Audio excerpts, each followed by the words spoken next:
Hello, ladies and gentlemen. I need you to be really excited about something. An evening with Jamie Glazov in Los Angeles, California on June 18th, 2024 at the Lux Hotel, 11461 Sunset Boulevard in Los Angeles. It's a Freedom Center event. Mark it on your calendar. I'm going to be discussing my new book, Obama's True Legacy. Register at frontpagemag.com. You're going to see the announcement on the left-hand sidebar. Or just email Michael Finch at michael@horowitzfreedomcenter.org. It's going to be the event of a lifetime. It's going to be big. Hope to see you then. God bless. This is a fan-generated show. If you'd like to support us, please go to jamieglazov.com. Also, don't forget to subscribe to our new Rumble channel. All your support is greatly appreciated. Good evening. Welcome to the Glazov Gang. Tonight, another fantastic program with another fantastic guest. First, a few in-house matters. Ladies and gentlemen, please remember we are a fan-generated program under a lot of persecution, shadow banning, and abuse by the deep state. So we need all the help we can get. Please subscribe to our YouTube channel, our Rumble channel. Press instant notifications. Do a lot of likes. Make a lot of comments. Go to jamieglazov.com. Subscribe to our newsletter. And if you have a little bit of extra finances or have some wealthy friends, please support us there. Also follow me at Jamie Glazov on Twitter. And always keep supporting Annie Cyrus at liveuptofreedom.com. With us this evening, what an honor and privilege it is to have Keith Thompson, and the author of Leaving the Left, Moments in the News That Made Me Ashamed to Be a Liberal.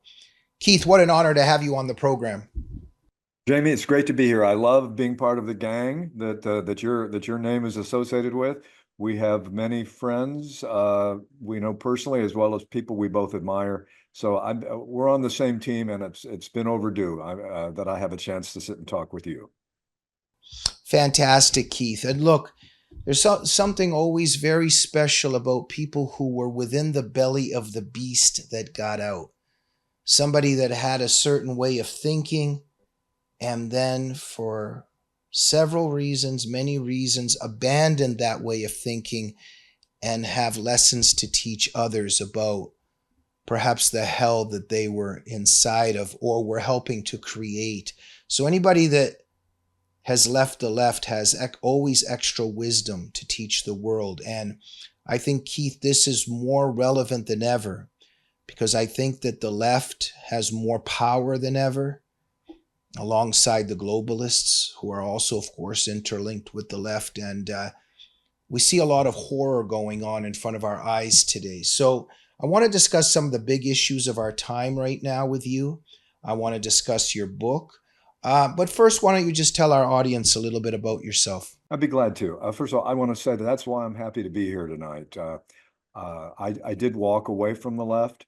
I know there are many people listening tonight who are on the verge of that, or I assume that's the case. They naturally wonder about social affiliations, family, friends, work. Those are all important things. And I can talk about how I dealt with all of them. So I'm a middle era baby boomer, right smack in the middle of that demographic. Was influenced by the 1960s, grew up in a Northwest Ohio town that was shall we call it not so much a hotbed, but still a warm bed of a kind of racist mentality for many generations. I grew up in a town where the N-word was used regularly. There was a lot of reactionary values that I was told represented conservatism. That's a key thing. Get an idea what it means to be a conservative. Plus, at a time in our country's history when to be a liberal meant to be on the right side of some really important issues. And for me, that included that was number one issue was the civil rights movement as led by Dr. Martin Luther King, who dreamed of a day when his 4 children would be judged not by the color of their skin, but by the content of their character. And I said, that is absolutely right. I was young. I was precocious. I was ambitious to make a difference in my world. I don't know where that came from, Jamie.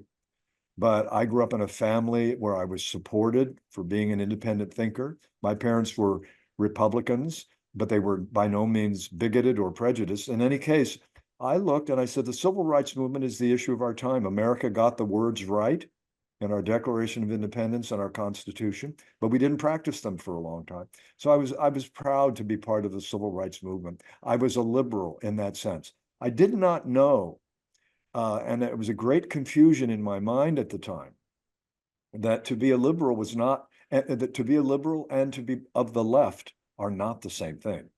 They are often considered synonymous, and conservative talk radio has a lot to do with that, because the term liberal has been demonized for many of the right reasons. I still call myself a liberal in the classic sense, which is to say I'm pretty much synonymous with conservatism or libertarianism. So, and in any case, on issue after issue, I felt to be a liberal was the right thing. I became a delegate to the 1972 Democratic National Convention, the youngest in American history, I might add. That's my claim to fame. At age 18, I went on to join the Senate staff of Howard Metzenbaum, one of the most liberal senators probably in American history. And on issue after issue, then I noticed I had turning points. And this is what I want to speak to you about tonight and to many of our viewers and listeners. These turning points need to be listened to. They are moments of disquiet, cognitive dissonance. Let me tell you that the main one for me on civil rights, I remember the day when President Bush the first nominated a largely unknown appellate judge named Clarence Thomas to be on the Supreme Court. I thought there was probably reason at the time. I'd already begun to question my affiliations, by the way. There's a slow process of stepping away. And the response to this nomination on the part of the so-called civil rights community of America on CNN and elsewhere was absolutely appalling. I can still remember literally being in my TV room, my living room, watching coverage and seeing Derek Bell of Harvard Law School make the following statement. Clarence Thomas does not belong on the Supreme Court because, quote, Clarence Thomas doesn't think like a black man. Now I'm going to let a little silence fill the room. Clarence Thomas doesn't think like a black man. I talked right back to that screen. I said, Mr. Bell, how does a black man think? Is there only one way for a black man to think? You're saying he doesn't think like a liberal black man, a progressive black man. So I noticed one after another of these civil rights leaders making these kinds of disparaging, hostile, acrimonious remarks. And I said, this is my team? We're the ones racializing this? I figured if all the racists were on the right, why aren't the right opposing Clarence Thomas on the basis of race?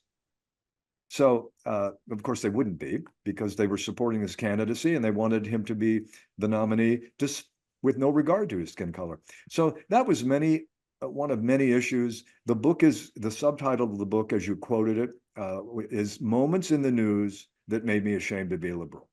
Finally, the turning point came in 2005, when the Iraq electorate, the people of Iraq, went to the voting booths for the first time in their life.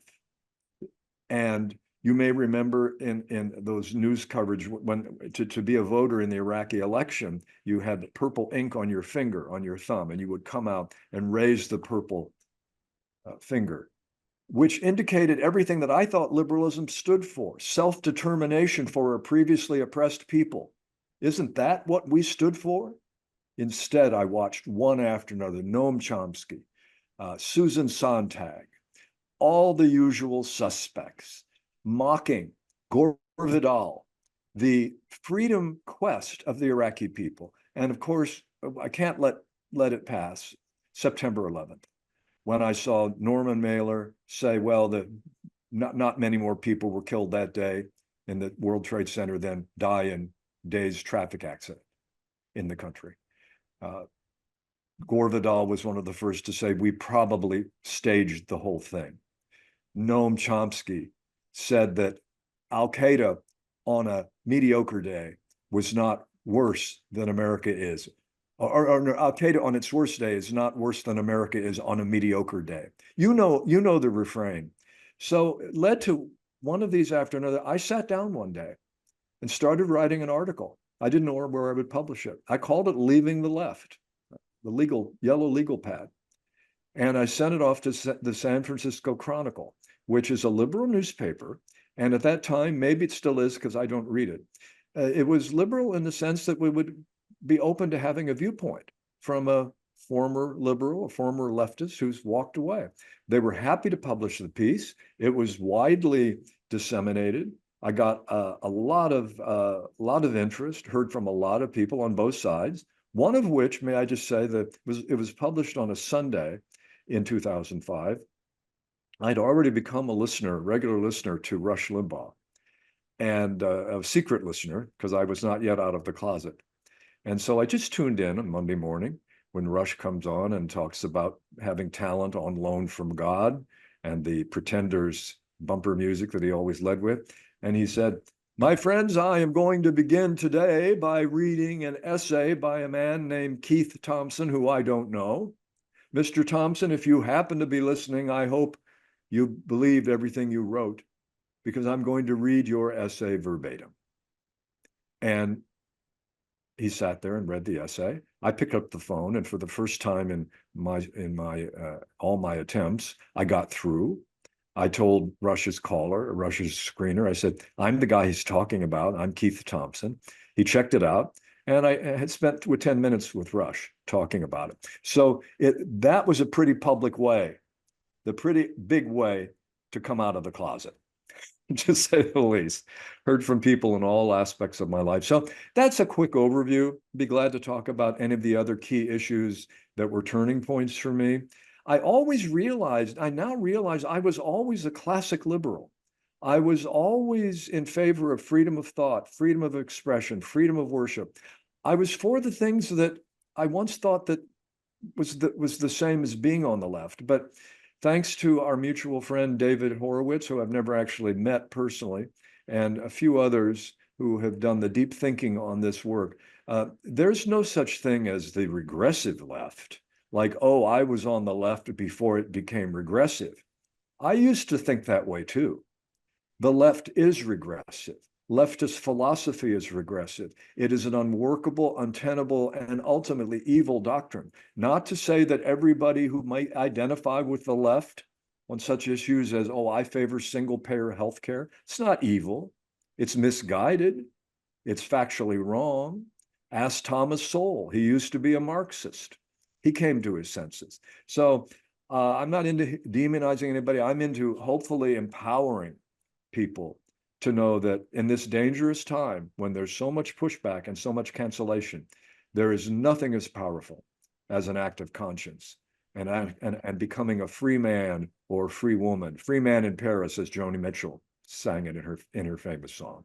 So with that, that's my opening. Again, it's great to be with you. Thank you, Keith, so much. Fascinating. What do you think? What hypnotized you initially? What's the hypnosis of the leftist message and the leftist community? What drew you to it? And while you were within it, you talk about keeping your doubts to yourself during these minor or major turning points, but there were some bigger than others. But there was a timeline where, you kind of stay in the closet. And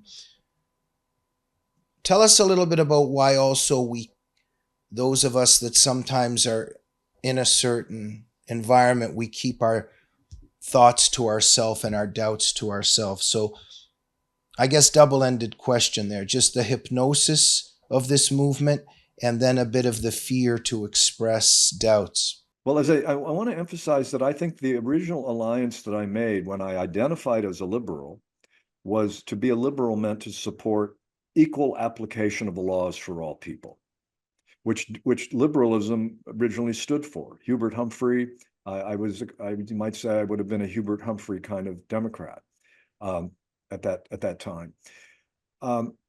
What I came to realize was that one of my sticking points was I can't be a conservative. I had a picture of conservative and Republican that was highly influenced by the kind of people who called themselves conservative and Republican when I was growing up, not my own family. But I said I grew up in a part of the country where there was white racism. And it was open, it was repugnant to me. David Horowitz was a civil rights activist. Race issues were important to him. He was a white civil rights advocate. He wanted equal application of the law for all people. So I had a strong, here's where I played a game. I said, well, I see my side missing it on issue after issue, like the Clarence Thomas debacle that I mentioned. He doesn't think like a black man. I can't become a Republican because the Republicans are worse. Or to be a conservative is worse. I had bought the Kool-Aid, drunk the Kool-Aid that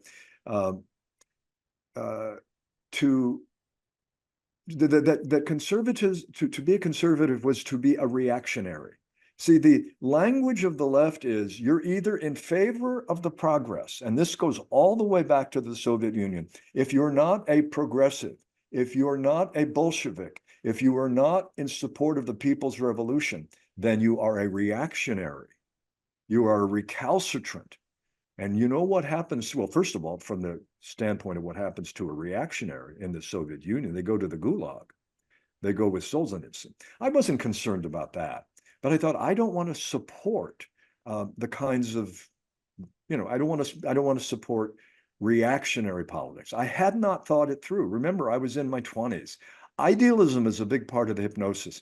The utopia that leftism espouses, that the idea Thomas Sowell calls it the difference between constrained and unconstrained visions.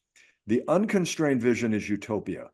A constrained vision has a sense of the tragic in human nature, the fatal flaw. But the left says, well, the fatal flaw is capitalism. The fatal flaw is the oppressive system that holds people down. We're naturally good. I've learned a lot about the philosophers that led to Marx, Rousseau being one of the darkest voices in world history. So I thought any problem that existed could be cured by government, the right kind of program. So that's the kind of thinking that held me in place for a long time. Keith, you say that you weren't that concerned about what happens in the Soviet Union in terms of the Gulag, but it could have been on a little bit more of a minor level, but still, you had, I'm sure, a leftist circle. There is a kind of a fear that if you express reactionary thoughts, that you might have lost maybe a couple friends or the community that you were within, because most leftists, as we know, it's a social life for them, and they're terrified to be excommunicated, and the left is unforgiving. And we know that once you leave the left, you have no friends left on the left, because you're only accepted in terms of the right way of thinking. Did that influence you throughout the years as well? That it probably did to some extent, but let me again point out that I already was a lone wolf in my hometown. I was a young Democrat in Ohio, where it was a 90% Republican community. There wasn't a lot of interest in supporting Martin Luther King. I see. Remember the day King's speech, I Have a Dream speech, I got an opportunity to watch it in the home of a friend that I now realize was a Democrat friend. So I didn't think of myself as a lone wolf, but I had an independent streak that said I'm in favor of the civil rights movement. So I left the conservative framework of my hometown to become a liberal. But you are describing something else that goes on, that there is a social affiliation. But I think I can think of a turning point where I gave voice to something that could have caused me trouble. Let me just tell you, if this is a good time to do so. I remember the day when President Reagan gave a speech. It was a day that I was going to a potluck party with friends. My friends were not hardcore left at that point, but they were progressive as a matter of default. Wake up in the morning, put on Morning Edition on NPR. You know, and these are people who today drive Priuses as a social statement, primarily. So not hardcore left, but fashionably liberal, fashionably progressive. Reagan, of course, was a disaster. How he had become elected, what has ever happened to the beauty of the 1960s? Can we ever get it back? Well, I had already seen through much of that. I'd seen much of the casualties of the 60s. So I go to this potluck dinner. I don't know what I brought, probably brought something. I walked in and there was this attitude, this glum attitude that filled the room. I said, what happened? Who died? They said, didn't you hear what Reagan said today? And I said, no. I was already, I think, had a kind of ironic tone because I could feel that the drama was over the top. They said, he called the Soviet Union the focus of evil in the modern world. Can you imagine the danger of that? You know, they were, and I thought, where's the factual error? I actually said, I don't think that the surviving relatives of Joseph Stalin, 20 million dead people, would consider the term evil too strong. Jamie, I can still remember the look. I might as well have said I had taken up child molesting for sport. It was a look, they were appalled. They said, you don't believe that? I said, you do believe it, don't you? Do you know what I'm talking about? Well, they said, yes, nobody's here defending Stalin, but that's a very dangerous, incendiary statement to make. It's a true statement. By the way, I had come across, I don't know how, I'd come across Solzhenitsyn's Gulag Archipelago. I didn't sit down and read it at the beach, but I was an intellectually curious person. So I had begun a self-deprogramming that had some of those moments in my behalf. And I got to tell, I mentioned Rush Limbaugh. You know, I always loved what I now call talk radio. I grew up listening to Paul Harvey. Grew up with common sense people in the Midwest. It really helps to have that happen. It's easier to be a liberal if you grow up among people with common sense, because there's something about a common sense education, which I didn't appreciate as a kid. But listening to Rush Limbaugh and his remarkable alchemy, his chemistry of humor, entertainment, and deep political insight. So I would say Rush Limbaugh was equivalent. Sitting down with Rush Limbaugh as often as I did, with his updates and his humor and his music, I was like being deprogrammed. I was being rescued out of the Moonies or some other. And so those are some of I have some relatively positive turning. I did lose friends and I had estrangement from family members. I still have a family member who has a picture of me. I often tell my, it's just a set of assumptions about, he's read my book, I think. He knows I'm not a white supremacist. He knows I'm not a member of the Ku Klux Klan, which, by the way, as you know, to be a member of the Ku Klux Klan, that was the military operation of the Democratic Party in the southern states. So let's be clear about what it would be to be a member of the Ku Klux Klan. I was none of that. But I do have this family member who continues to talk to me as if I am a lunatic. And I finally had the moment of realization, Jamie, where I said, it's simply a case of mistaken identification. He doesn't know who I am. He thinks I'm someone other than who I am. So I find it amusing. Now, I have to say, I didn't have cancellation. Being a writer, being a freelancer. And by the way, this is 20 years ago I wrote this book. So and came out. Well, most of my life, I was a card-carrying liberal. I never got the card. But anyway, that gives you another frame for all of this. Thank you, Keith, so much. So many deep things there. There's so many themes here that, resonate with me very much and mean a lot to me. I think I'll just very quickly comment that my parents were dissidents in the Soviet Union, and we got out of that hellhole. But I remember when Reagan had made that speech, it meant so much to us, because finally somebody was saying and affirming the evil that we had faced, and and the evil that millions of our people had faced in the Soviet Union and throughout the world under communism. And it meant a lot to us that Reagan had said that. And William F. Buckley had made the profound comment that, and it's so interesting that you're mentioning all the same themes and people, because William F. Buckley stated that Reagan had synthesized Solzhenitsyn's Gulag Archipelago in one sentence when he called the Soviet Union the evil empire. There's about a million things to say about how the left thinks, but you see, I remember the mockery that the left was engaged in with that. They just were mocking and they hate that. But one of the core reasons there is, you see, because I've always been fascinated with, and I study, why does the left have this romance with these tyrannies? Why does it exonerate them? Why does it try to sweep under the rug what jihad is, what communism is?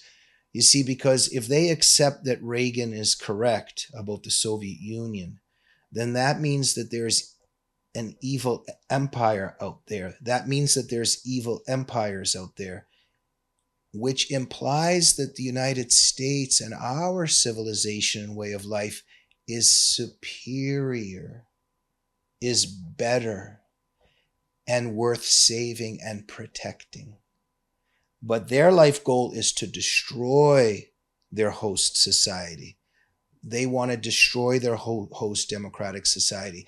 They see themselves as victims. They see our society in the West and American society as the oppressor. So they can't make that concession that the enemy is evil, because then that completely delegitimizes their entire sense of purpose.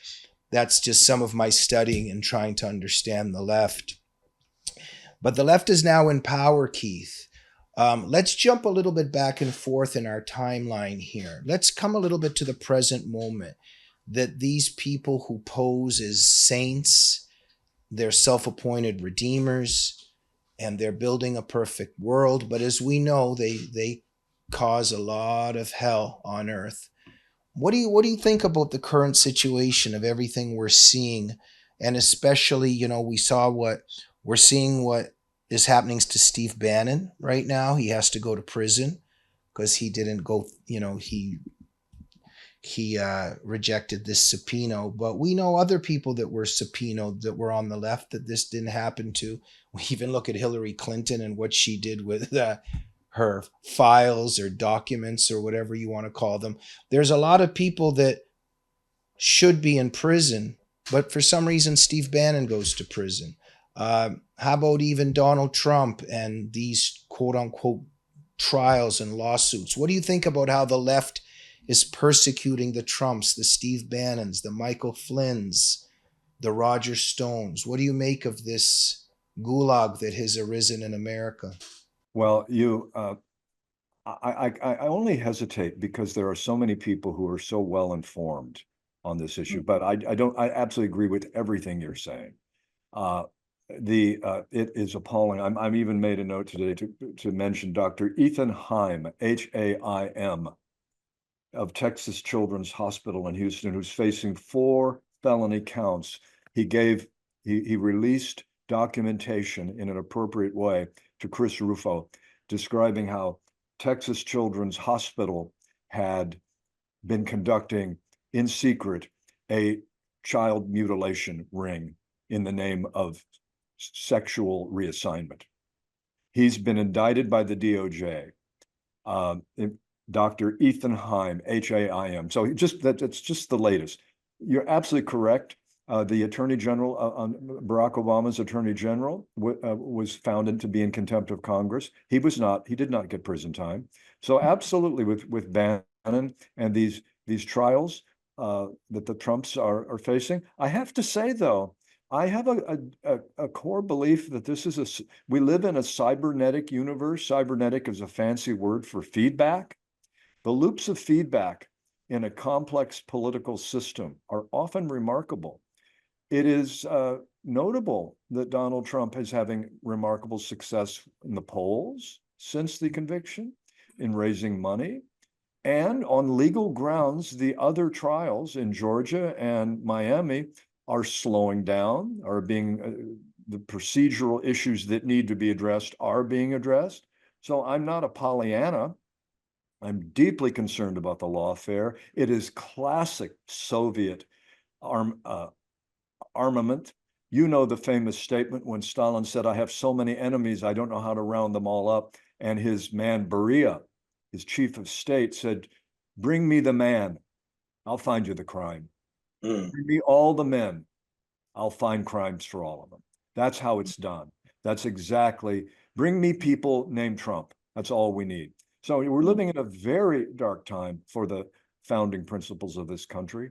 And we just got to get up and do our best, chop wood, carry water, as they say in some of the spiritual traditions. We've got to keep our basic everyday lives intact, but we've got to push back.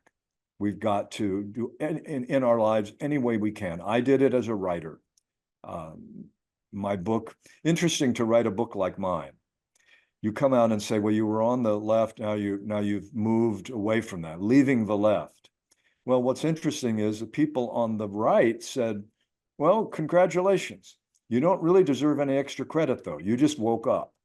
So from the standpoint of the book in the marketplace of ideas, conservatives weren't particularly interested in acquiring the book. And you can imagine people on the left weren't. So there's not a big market for people who have second thoughts. By the way, that phrase is a very powerful phrase. Be willing to have second thoughts.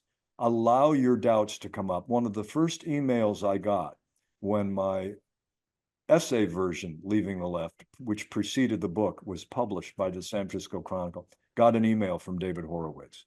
And he said, "Dear Keith Thompson, thank you for having second thoughts. Let's be in touch. There's much to discuss." So I want to tell everybody out there who is thinking, I can't leave this because I lose my relationships, I may lose my marriage, I may lose, name all the catastrophic possibilities. You will make new friends. You will have friends based in truth. I cannot tell you, I have no regrets. If my regrets, Jamie, are selfish regrets. I wish I'd done this sooner. I wish I'd been on the right side of the Reagan Revolution. I didn't oppose Reagan because I'd already had I found him remarkable. I knew that he was on to something. He was saying the kinds of things that progressives claim to espouse, but he would, so I saw Reagan. I would like to say that I wish I had done it earlier, but no regrets about having made this path. When you live in alignment with truth, your truth, I know you can say, well, there's no my truth, your truth, there's only truth. Well, when your truth becomes truth, you're home. You may have to speak carefully and diplomatically. Emily Dickinson says, speak the truth, but speak it slant, SLANT. You've got to be willing sometimes, in some circumstances, in some situations, to finesse your words mindfully, but not because you're hiding, but because diplomacy might require it. But if your alignment with truth is intact, life is a whole lot better. Thank you. Very profound words, Keith. There was one particular former communist who said that in the last few years of his communist odyssey, before he left, he said, when I was talking, he said it wasn't even me speaking.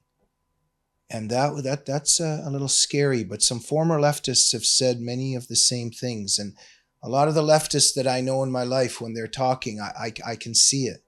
It's not them talking. And this takes on some spiritual dynamics.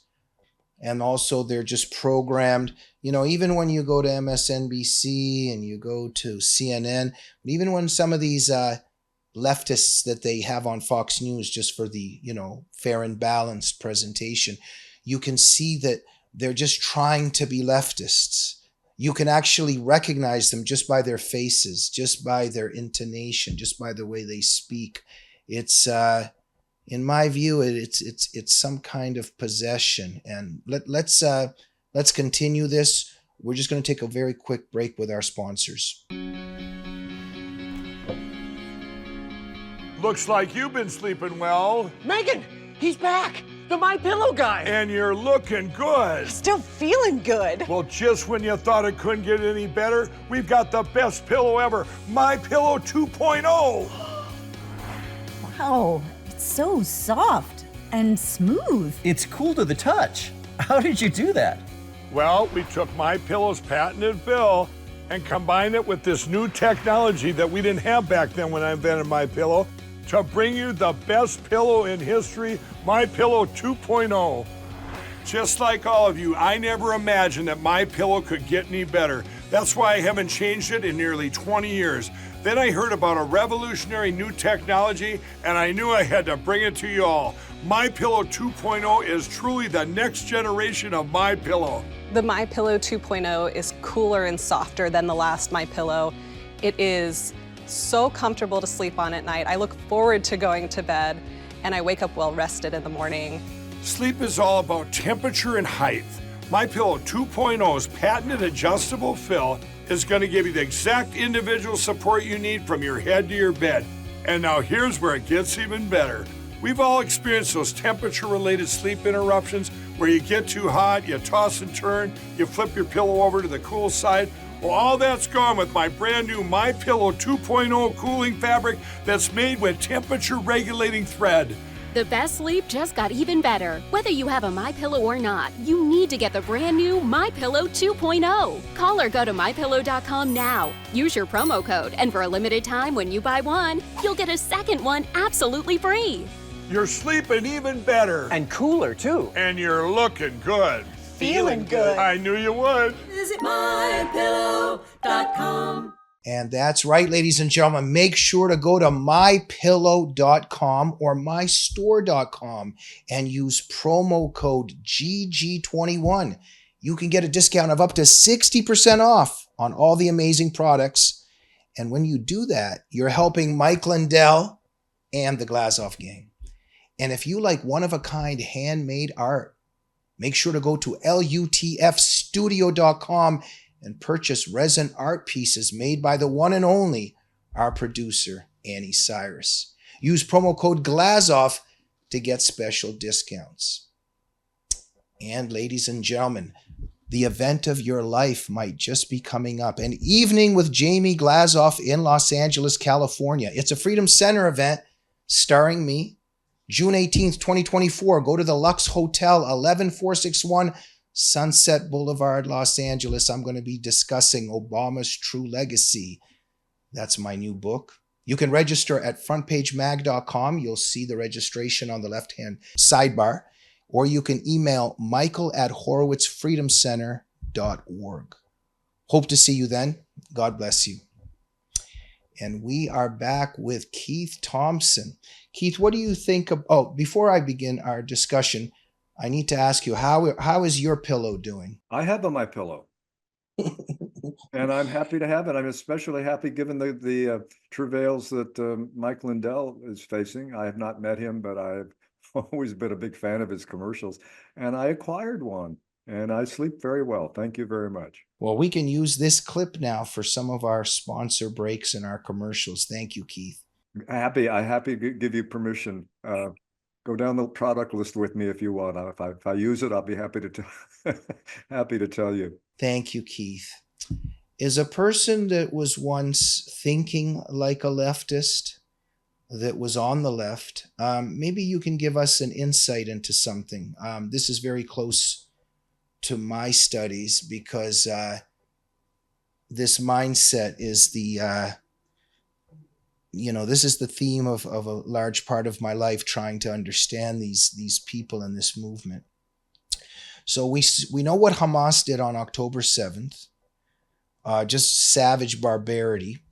And we see these university students on campuses. Oh, from the river to the sea. Oh, Palestine will be free from the river to the sea. And then they're asked, okay, what river? Oh, I don't know.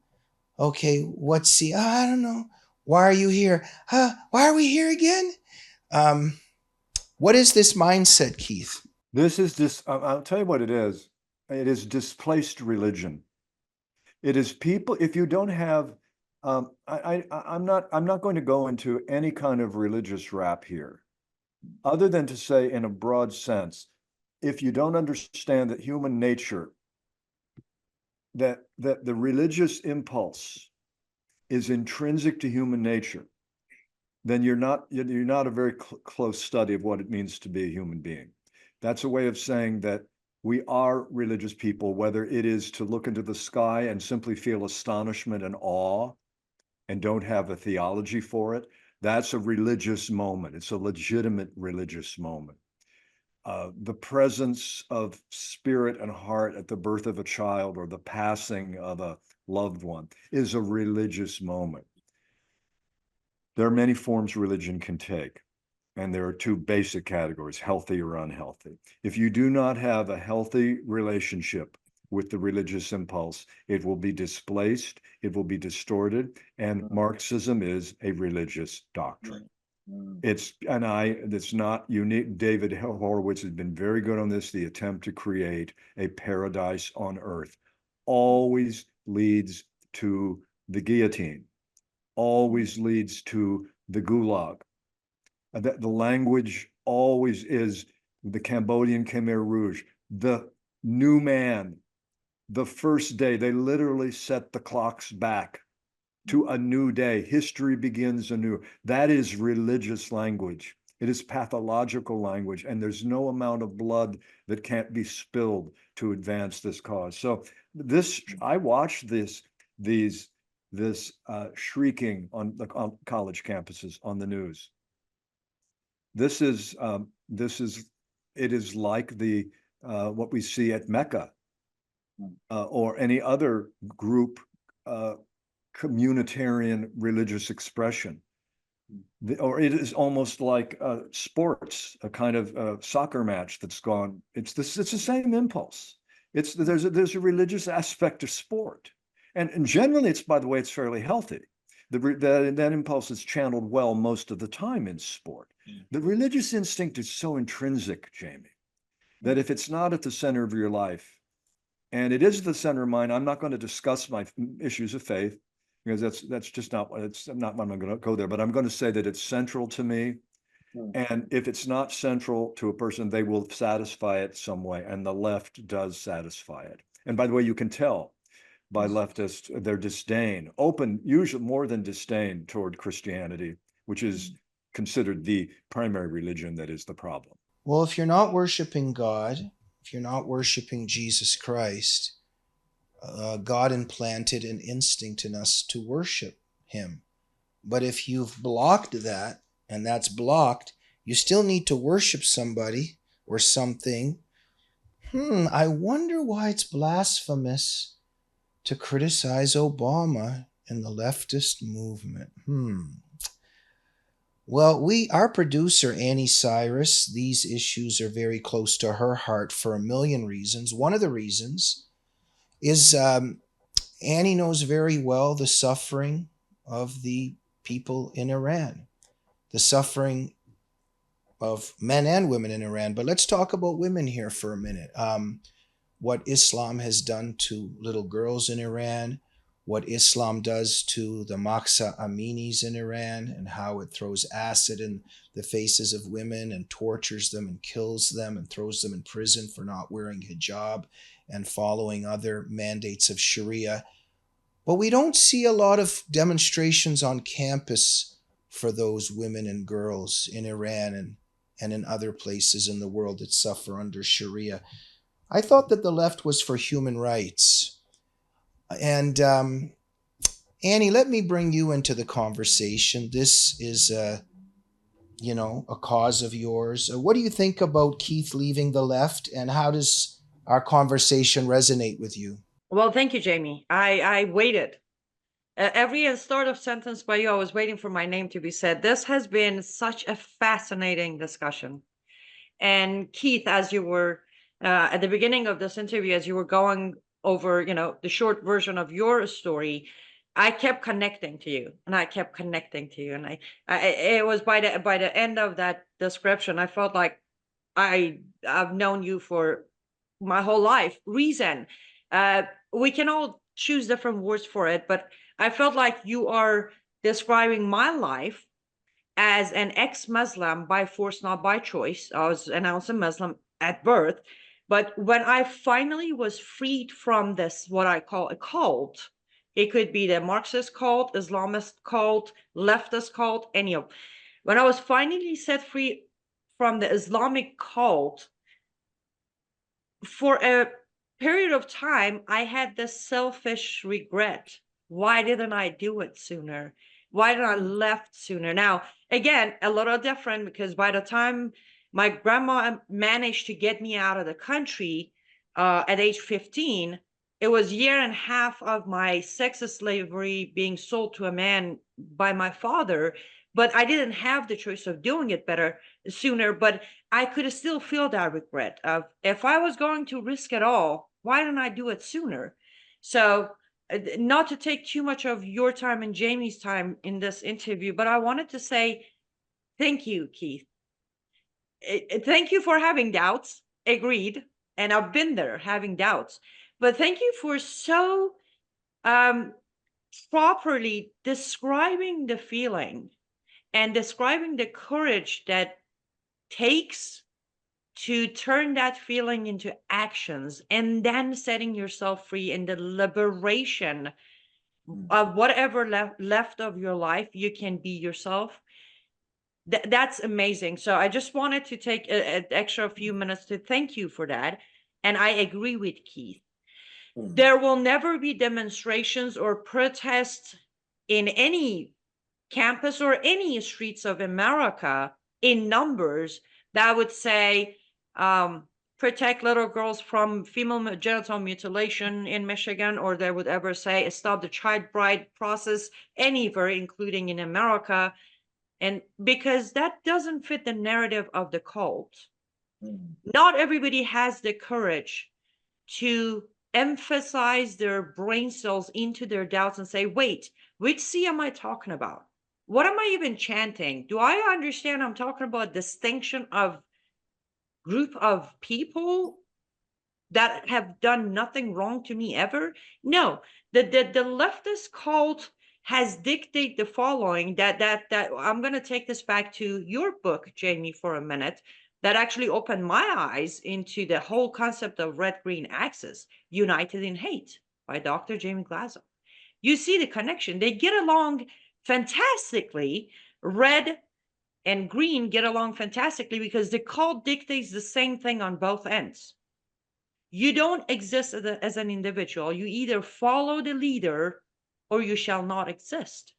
That fear right there is why we will never see proper gatherings and protests in any location in America by left trying to defend human rights anywhere, because that does not fit the cult narrative. Amen to all of that, and no apology for taking up time. You're adding to the conversation beautifully. Thank you. I just want to touch on, and not only are progressives so-called, which is a very, very effective branding tool. They saw that communism didn't work, and as a term, it didn't work. So now it's been rebranded as progressivism. Not only are progressives and Marxists and leftists in general not standing up for women in Iran, I would have told you were delusional if you had told me that in 2023, 2024, the leading feminists who had been for decades talking about the dangers of something they called patriarchy. And there's, as you know, there's a whole ideology of how civilization is a patriarchal plot. So the feminists who are very good on the subject of patriarchy have gone totally mute in the face of men dressing up as women and demanding access to women's sports, demanding access to women's prisons, and demanding that they have a right to be declared, that the rest of us have an obligation to go along with this. I would have thought that would be I would have thought it would be a novel by Doris Lessing or Kurt Vonnegut, where the leading feminists who had talked about the dangers of patriarchy would roll over and not see that if this is not the success of what they call patriarchy, then what is it? when men can be given access to women's space.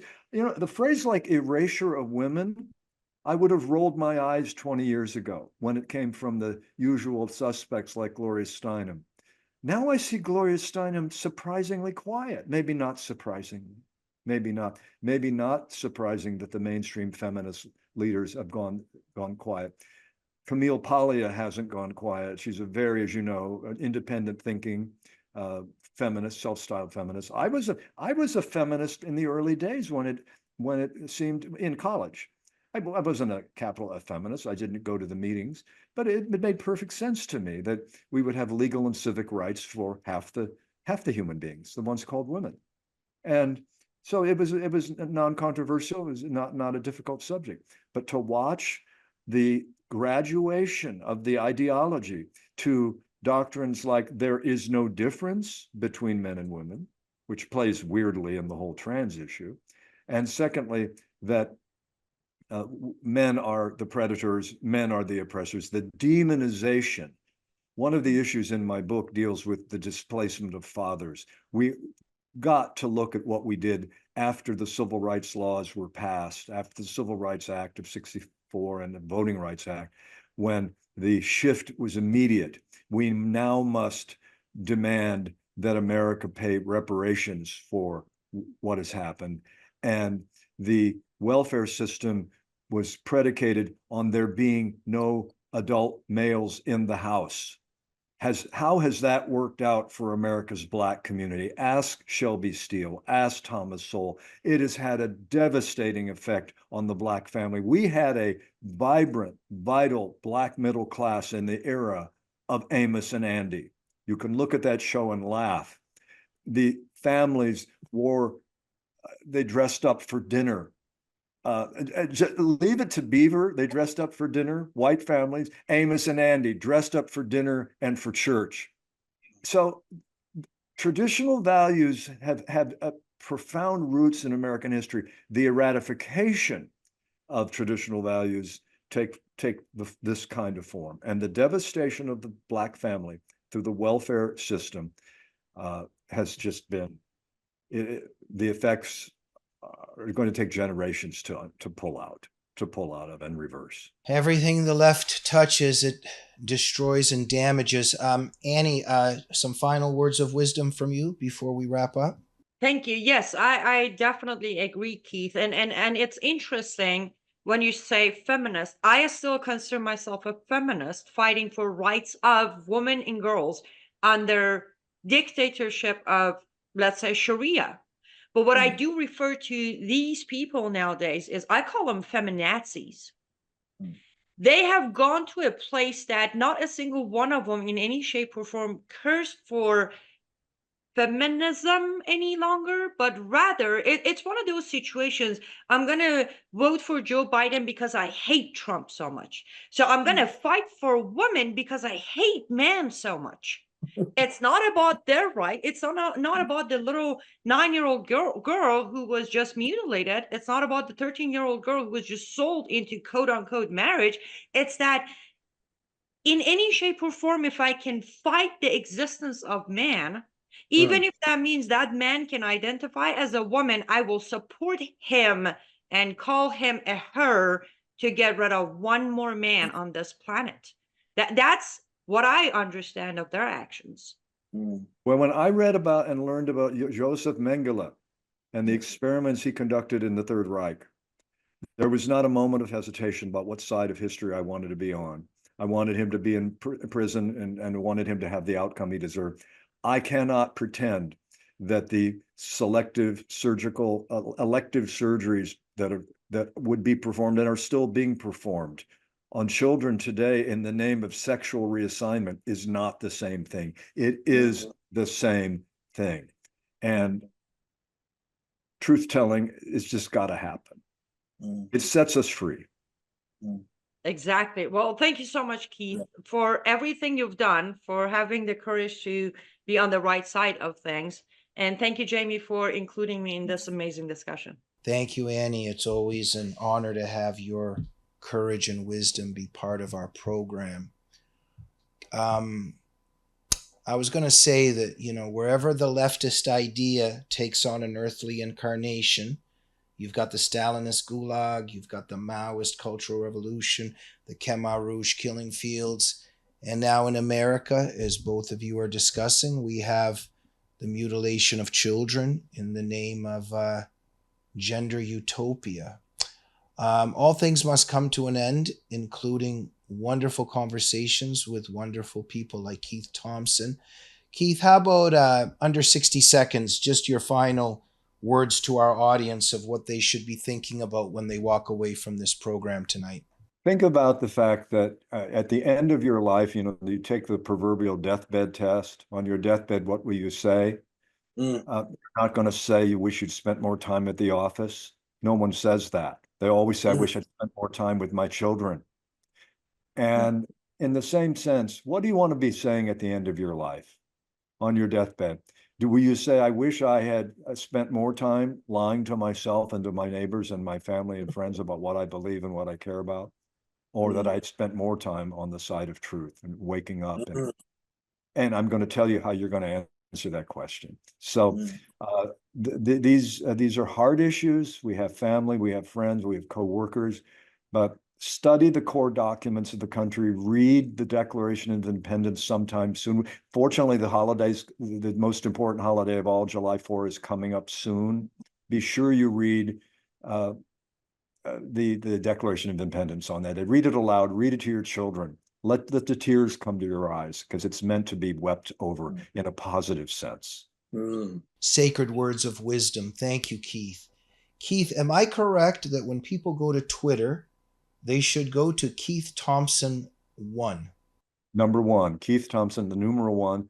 And as for website, I have a website. It's www.thompsonatlarge, all that is spelled out, thompsonatlarge.com.